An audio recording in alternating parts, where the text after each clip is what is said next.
ఓం శ్రీ మహాగణాధిపతయే నమః. ఓం శ్రీ మహాసరస్వత్యై నమః. శ్రీపాద వల్లభ నృసింహ సరస్వతి శ్రీ గురుదేవ దత్తాత్రేయాయ నమః. బుద్ధిర్బలం యశోధైర్యం నిర్భయత్వమరోగత అజాడ్యం వాక్పటుత్వం చ హనుమత్స్మరణాత్ భవేత్. త్వమస్మిన్ కార్యనిర్యోగే ప్రమాణం హరిసత్తమ హనుమన్యత్నమాస్తాయ దుఃఖక్షయకరో భవ. సంతోషం భక్తి ప్రేక్షకులకు శుభోదయం, నమస్కారం. నేటి పంచాంగం అనగా డిసెంబర్ 17వ తేదీ 2024 సంవత్సరం. స్వస్తి శ్రీ చాంద్రమాన క్రోధినామ సంవత్సర దక్షిణాయనం హేమంత ఋతువు మార్గశీర్షమాసం కృష్ణపక్షం తిథి విదియ.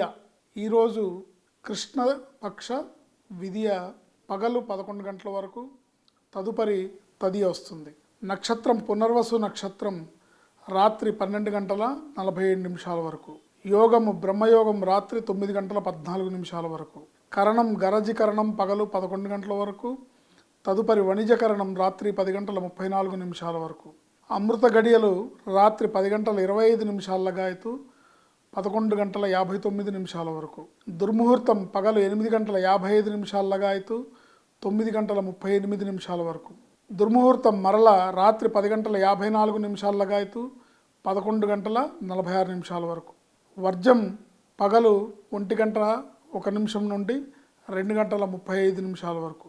ఈరోజు రాహుకాలం మధ్యాహ్నం 3 గంటల నుంచి 4:30 వరకు. మనం ఈరోజు దైనందిన కార్యక్రమాల్లో ముఖ్యమైన కార్యక్రమాలు ఏమైనా ఉంటే, సంతకాలు కానీ, మీటింగ్స్ కానీ, చెక్కుల మీద సంతకాలు కానీ, ఇంపార్టెంట్ అగ్రిమెంట్స్ కానీ ఏమన్నా ఉంటే ఈ దుర్ముహూర్త సమయంలో, రాహుకాల సమయంలో, వర్జం ఉన్న సమయంలో వదిలేసి అమృత గడియల్లో చేసుకుంటే మంచిది. ఒకవేళ అమృత గడియలు రాత్రిపూట ఉన్నట్టయితే ఈ 3 సమయాలని వదిలేసి మిగతా సమయాల్లో చేసుకోవడం అనేది మనకు ఉత్తమమైన ఫలితాలను ఇస్తుంది. ఈరోజు విశేషం ఏంటంటే త్రిపుష్కర యోగం. త్రిపుష్కర యోగం అనేది చాలా విశేషమైంది. జపతపాలకు, అనుష్ఠానానికి, పూజలకు చాలా విశేషమైనది. సూర్యోదయం నుంచి సాయంత్రం అంటే రాత్రి 11 గంటల వరకు ఈ త్రిపుష్కర యోగం ఉంది. ఈ త్రిపుష్కర యోగంలో ఆచరించిన దైవ సంబంధమైన కార్యక్రమాలన్నీ కూడా చాలా సత్ఫలితాలను ఇస్తాయి.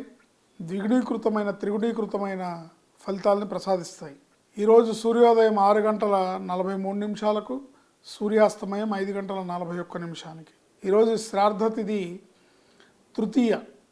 ఎందుకంటే విదియ 11 గంటలకు వెళ్ళిపోతుంది కాబట్టి తదియ ఈరోజు శ్రాద్ధ తిథి. మార్గశిర మాస కృష్ణపక్ష తదియ రోజు గతించిన పెద్దలకి శ్రాద్ధకర్మని నిర్వర్తించడం ఆనవాయితీ. ఈ శ్రాద్ధకర్మను నిర్వర్తించడం ద్వారా మన పితృదేవతలు సంతృప్తి చెంది వంశాభివృద్ధికి ఆశీర్వాదం చేస్తారు. ఈరోజు పఠించాల్సిన మంత్రం మర్కటేశ మహోత్సాహ సర్వశోక నివారక శత్రున్ సంహార మాం రక్ష శ్రియం దాపయబో హరే. మర్కటేశ మహోత్సాహ సర్వశోక నివారక శత్రున్ సంహార మాం రక్ష శ్రియం దాపయబో హరే. ఈరోజు మంగళవారం అవడం వల్ల మంగళవారం నాడు తీసుకోవాల్సిన జాగ్రత్తలు ఏంటంటే, మీకు అవకాశము, ఆసక్తి ఉన్నట్టయితే అనవసరమైన విషయాల్లోకి జోలికి వెళ్లకుండా, అనవసరమైన మాటలు మాట్లాడకుండా వీలైనంత వరకు మౌనాన్ని పాటిస్తూ గడపడం ఈరోజు చాలా ఉత్తమమైన ఫలితాలను ఇస్తుంది. అట్లాగే ఈరోజు అప్పులు చేయడం కానీ, ఎవరికన్నా అప్పు ఇవ్వటం కానీ చేయకుండా ఉండడం అనేది చాలా మంచిది. ఈరోజు మీరు చేసిన అప్పు తీరడానికి చాలా కష్టపడాల్సి వస్తుంది. ఈరోజు ఎవరికన్నా అప్పు ఇస్తే ఆ డబ్బు మీకు రావడానికి చాలా కష్టపడాల్సి వస్తుంది.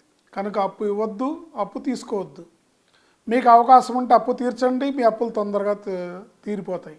ఇది మంగళవారం యొక్క విశేషం. శుభం, లాభం, జయం.